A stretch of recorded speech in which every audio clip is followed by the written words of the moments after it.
menyimak channel YouTube sang penyair dan channel YouTube yang bertemakan mediumisasi seperti di channel YouTube Padepokan Gaul, Padepokan Maung Siliwangi, dan lain-lain.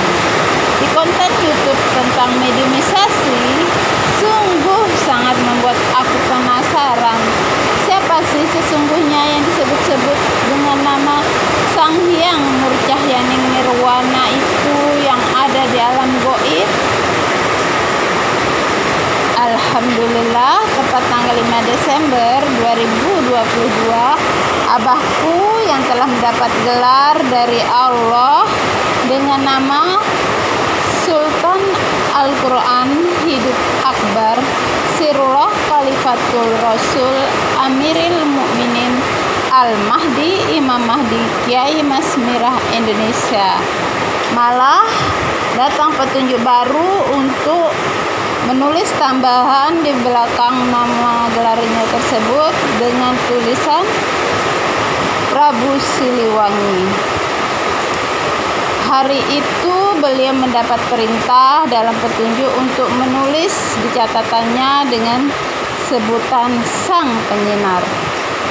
Jadi alhamdulillah, menyambung dengan konten YouTube tentang mediumisasi dan sudah terbongkar siapa sesungguhnya sebutan Sang Hyang Nur Cahyaning Nirwana di alam goib. Dan sekarang di alam nyata disebut dengan Sang Penyinar.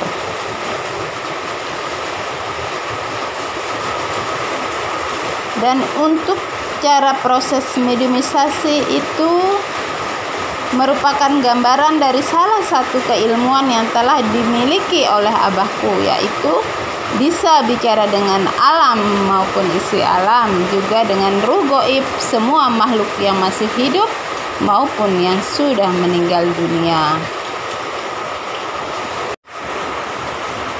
Adapun perbedaannya adalah untuk di channel YouTube mediumisasi dengan cara ruh goib yang ingin menyampaikan sesuatu dimasukkan oleh seorang perantara kepada orang lain yang akan dimasukkan. Dan di konten Sang Penyair pun kami sering menyimak juga. Untuk di konten penyair banyak sekali video-videonya yang menyambung dengan apa yang telah kami berdua alami di alam nyata dan yang telah kami dapatkan di petunjuk baik di alam goib maupun di alam mimpi. Nah, sekarang silakan simak petunjuk yang datang pertama kali tentang Sang Penyinar dengan judul Sang Penyinar Iman dan Islam. Hidayah malam Senin tanggal 5 Desember tahun 2022. Assalamualaikum warahmatullahi wabarakatuh. Assalamualaikum warahmatullahi wabarakatuh.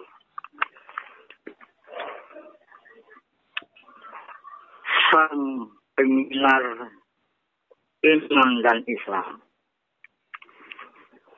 Wahai Sang Penyinar, dalam sejarah kenabian dan kerasulan, Muhammad Sallallahu Alaihi Wasallam sebagai utusan Al-Haq Allah Subhanahu Wa Taala, dia diutus oleh Al-Haq Allah Subhanahu Wa Taala menjadi Nabi Rasul akhir zaman untuk menyampaikan amanat berupa wahyu untuk semua hamba Al-Haq Allah Subhanahu Wa Taala yang rahmatan lil alamin, dan untuk semua umat yang rahmatan lil alamin juga.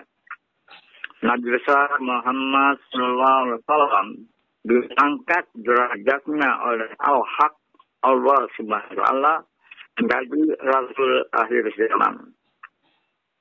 Kenabiannya dan kerasulannya menyatu ke dalam rahmatan lil alamin, sehingga dapat dipercaya penuh oleh Al-Haq Allah SWT menjadi utusan sampai dunia akhir zaman, bahkan sampai hari kiamat. Nabi besar Muhammad SAW betul-betul dalam kenabian dan kerasulannya. Muhammad SAW, Al-Haq Allah SWT memberikan mujizat kenabian dan kerasulannya yang dikenal oleh syariat Islam. Mujizat Nabi Muhammad yang dikenal oleh semua umat yang rahmatan lil alamin adalah Al-Quran dan Al-Hadis. Dijadikan pedoman hidup oleh semua umat yang rahmatan lil alamin, oleh umat semua manusia yang beriman kepada Al-Haq Allah Subhanahu wa Ta'ala. Kedua pedoman ini selama-lama tidak akan menyesatkan umat dunia akhir zaman. Kedua pedoman ini untuk menyelamatkan semua umat dunia akhir zaman. Itulah kehebatan utusan Al-Haq Allah Subhanahu wa Ta'ala, Nabi Rasul akhir zaman. Mencintai Allah dan dicintai Allah, bukti dan kenyataan dapat dijadikan utusannya karena sudah dapat dipercayai tentang kenabiannya dan kerasulannya oleh Al-Haq Allah Subhanahu wa Ta'ala. Nabi besar Muhammad SAW mencintai Al-Haq Allah Subhanahu wa Ta'ala dan dicintai oleh Al-Haq Allah Subhanahu wa Ta'ala karena kenabiannya dan kerasulannya menyatu di dalam alam yang rahmat lil alamin. Dalam kenabian dan kerasulannya Muhammad SAW ada suri teladan yang baik bagi di dalam kenabian dan kerasulan Muhammad SAW ada suri teladan yang baik bagi mulia, yaitu memiliki kemampuan untuk membangun manusia yang beriman dengan manusia yang berakhlak yang baik dan mulia. Ini kehebatan Nabi Rasul akhir zaman.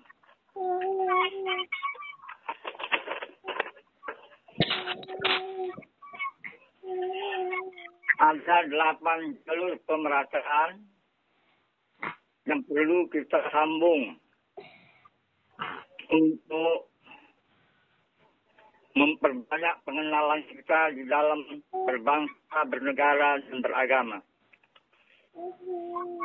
8 jalur pemerataan perlu kita perbaiki. 1. Sandang, pakaian. 2. Pangan, makanan. 3. Papan, perumahan. 4.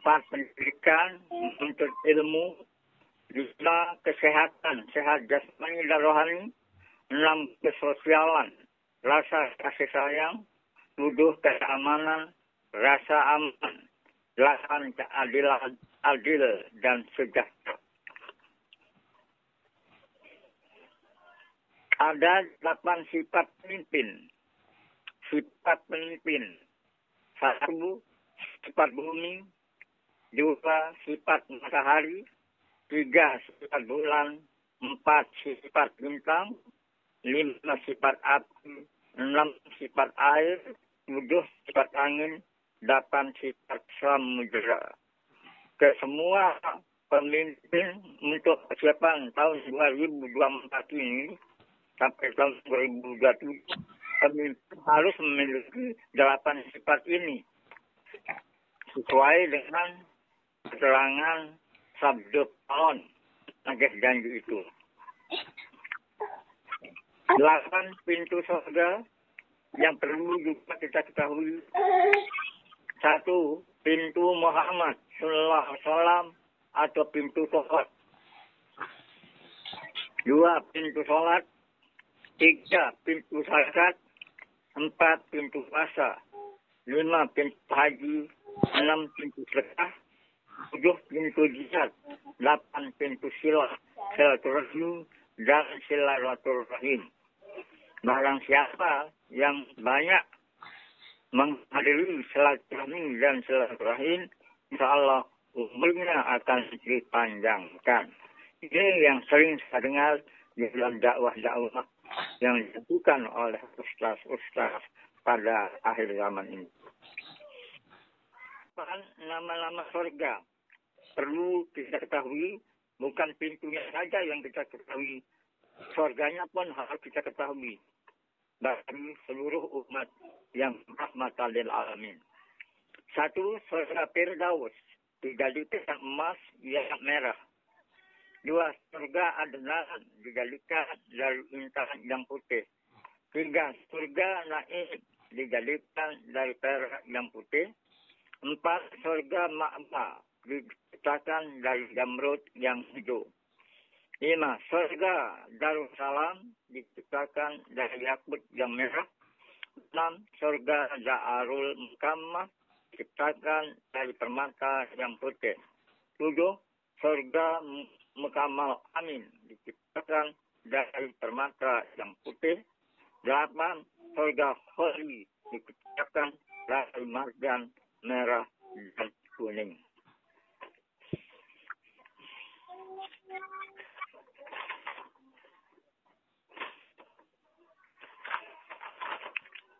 Wahai sang penyinar, sebaik-baik manusia adalah manusia yang dibutuhkan oleh manusia. Sebaik-baik manusia adalah manusia yang dibutuhkan oleh hamba. Sebaik-baik manusia adalah manusia yang dibutuhkan oleh umat. Ketiga tersebut di atas masih kita gali supaya lebih dalam artinya. Sehingga laut dikatakan dalam, lebih dalam diri. Laut dikatakan luas, lebih luas diri. Jalan diri inilah kita mengenal Allah. Atau yang lebih canggih, kita mengenal Al-Haq, Allah Subhanahu wa Ta'ala. Wahai sang penyinar, sinarilah dirimu dengan sinar yang terang benderang, agar tidak menjadi kegelapan. Ambillah gambaran pada makhluk yang begitu kecil, yaitu kunang-kunang. Kemana arah perginya kunang-kunang, selalu membawa cahaya untuk menyinari dirinya dan untuk menyinari tujuannya. Cahaya kunang-kunang kita umpamakan kebaikan dan kebenaran. Wahai sang penyinar, sebaik-baik manusia adalah manusia yang sudah mengenal dirinya dan yang sudah mengenal Al-Haq, Allah Subhanahu wa Ta'ala. Inilah modal dasar supaya kita semua mencintai Allah dan dicintai Allah.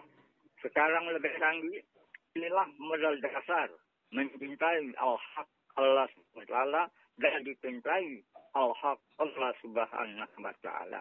Apakah yang digolongkan sebaik-baik manusia adalah manusia yang dibutuhkan oleh Al-Haq, Allah Subhanahu wa Ta'ala dan yang dibutuhkan oleh umatnya ditinjau dari segi rahmatan lil alamin. Tentu yang dimaksud dalam konsep saya ini yang berjudul sang penyiar iman dan Islam, siapakah yang dimaksud sang penyiar iman dan Islam itu? Yang dimaksud adalah Nabi besar Muhammad Sallallahu Alaihi Wasallam, karena beliau keluar dari alam gelap menuju alam terang. Dalam negara Pancasila atau dalam negara hukum, dia dikenal seorang putri dalam negara Pancasila yang bernama Raden Ajeng Kartini yang memiliki buku yang bernama Hadis Gelap Terbitlah Terang.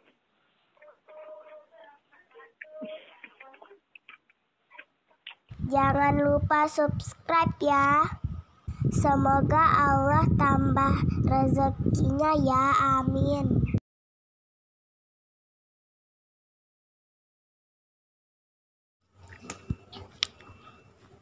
Alhamdulillah, ternyata akhirnya Allah perlihatkan aku seperti apa sebenarnya yang dikatakan Dajjal yang sebenar-benarnya.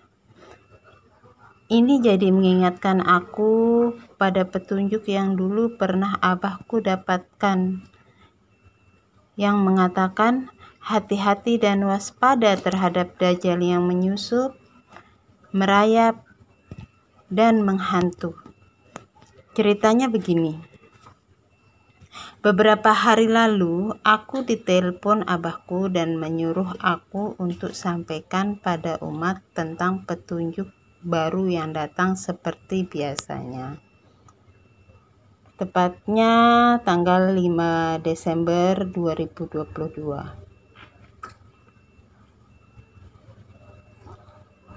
Petunjuk baru tersebut adalah yang sebelumnya telah kita dengarkan bersama di video ini yang berjudul Sang Penyinar Iman dan Islam. Nah, setelah aku nge-share petunjuk itu ke beberapa grup, tiba-tiba berdering teleponku dan terlihat seseorang yang tidak aku kenal sedang menelpon aku. Lalu aku pun terima teleponnya dengan baik-baik saja. Lalu yang telepon aku bilang padaku, "Bunda, sekarang ini banyak yang ngaku-ngaku ya?" Aku jawab, "Ya benar." Terus dia bilang lagi, "Pernah aku telepon seseorang yang mengaku Ratu Adil dari Karawang. Ketika aku tanya satu pertanyaan, dia tidak bisa menjawab. Ternyata dia gila." Begitu katanya, sambil sedikit tertawa. "Nah Bunda, sekarang aku tanya satu pertanyaan. Kalau bisa jawab, aku percaya dengan Bunda." Belum dia sebutkan pertanyaan itu, lalu dia bilang lagi, "Bunda, aku telepon ini ada reaksi enggak?" Aku diam sejenak untuk mencari tahu ada reaksi enggaknya di tubuhku. Benar sekali, tubuhku merasakan kesemutan sedikit seperti orang kesetrum listrik. Lalu aku berkata, "Iya, ada sedikit seperti kesetrum listrik." Lalu dia bilang, "Berarti Bunda perlu dibersihkan." Setelah ngomong itu, lalu tanpa sengaja mataku melihat matanya. Masya Allah, reaksi kesetrum itu semakin keras dan energi positifku sangat berbenturan dengan energi negatifnya. Lalu aku dibuat histeris dan berkata, pergi, ada Dajjal di matamu. Pergi, di matamu ada Dajjal. Pergi. Lalu aku langsung tutup teleponnya. Disitulah alhamdulillah awal pertama kali Allah perlihatkan mata Dajjal yang sangat serem dan mengerikan. Alhamdulillah Allah telah melindungi aku dari pengaruh Dajjalnya dan sangat mensyukuri itu. Aku tidak tahu apakah orang tersebut sadar disusupi mata Dajjal itu atau tidak. Karena peristiwa ini bisa jadi bukti apa yang telah disampaikan oleh channel YouTube yang bertemakan mediumisasi yang pernah aku dengar bahwa Dajjal, setan, dan iblis akan membelokkan pasukan Imam Mahdi pada orang-orang yang tipis imannya. Setelah tidak puas lewat telepon, karena aku tutup teleponnya, dia chat aku dan berkata, "Bunda, aku hanya suruh selawat." Itulah pintar bicaranya orang yang kerasukan Dajjal. Pintar bicara tapi kosong. Kosong nyaring bunyinya. Dan dia juga bilang, "Bunda, aku tahu siapa Bunda, namun Bunda tidak tahu siapa aku. Tanyakan Eyang Semar dan Prabu Siliwangi siapa sesungguhnya aku." Begitu katanya. Lucu dia, padahal Prabu Siliwangi itu abahku sendiri sebagai Al-Mahdi, Imam Mahdi. Satu hal lagi, dia berkata yang membuat aku marah sekali. Dia suruh aku berhenti untuk buat konten YouTube yang tidak benar. Dasar hanya Dajjal yang tidak suka manusia melakukan kebaikan-kebaikan, dan yang kepanasan hatinya ketika dia tahu aku share tentang petunjuk-petunjuk kebenaran dari Allah. Lebih-lebih hanya Dajjal juga yang mau menjadi penghalang orang yang mendakwahkan untuk kenal diri dan kenal Allah yang hak. Yang lebih parah lagi, dia minta orang-orangnya untuk mencegah Bapak Jokowi ke Lombok. Lucu ya, katanya nanti diapa-apakan Bapak Jokowi. Dasar Dajjal tukang buruk sangka dan tukang melakukan fitnah. Inilah yang dinamakan fitnah Dajjal merajalela di akhir zaman. Hanya Dajjal juga yang mau mencegah pembaikatan Bapak Presiden kepada Al-Mahdi, Imam Mahdi. Apa yang bisa dia lakukan kalau Allah yang satu yang berkehendak mengirim Bapak Jokowi ke Lombok untuk berbaiat? Dan juga semua para leluhur kegoiban sangat ingin dipercepat demi mengurangi terjadinya bencana alam dan bencana kemanusiaan. Dia tidak tahu juga bahwa Bapak Jokowi sudah tahu keberadaan Imam Mahdi di Lombok dan sudah menitip salam juga pada Al-Mahdi, Imam Mahdi dan Ratu Adil untuk akan segera datang ke Lombok. Beliau menitip salam melalui ajudannya yang datang ke Lombok bertemu seorang temannya di Lombok. Temannya yang di Lombok itulah yang menyampaikan hal tersebut kepadaku. Dan yang lebih menggelikanku, dia mau melapor ke polisi. Hahaha. Pastinya duluan dia yang akan dipenjarakan oleh Allah selamanya di dalam tanah. Hihihi. Perang sama aku berarti dia harus siap perang sama Allah langsung.